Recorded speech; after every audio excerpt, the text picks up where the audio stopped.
కుదిరితే పరిగెత్తు, లేకపోతే నడు. అదీ చేత కాకపోతే పాకుతూపో.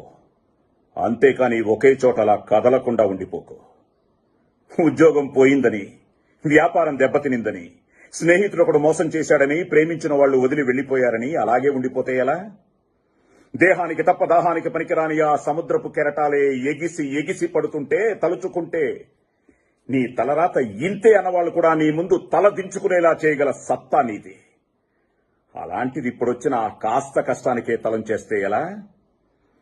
సృష్టిలో చలనం ఉన్నది ఏదీ ఆగిపోకూడదు.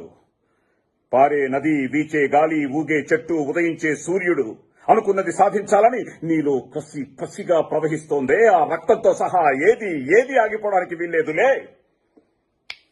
బయలుదేరు. నిన్ను కథల్నివ్వకుండా చేసిన ఆ మానసిక బాధల సంఖ్యలను తెంచేసుకో. అడ్డచోటు నుండే పరుగు మొదలుపెట్టు.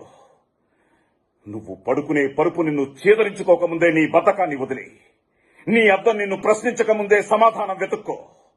నీ నీడ నిన్ను వదిలేయకముందే వెలుతురులోకి వచ్చాయి. మళ్లీ చెప్తున్నా, కన్నీళ్లు కారిస్తే కాదు, చెమట చుక్క చిందిస్తేనే చరిత్ర రాయగలమని తెలుసుకో.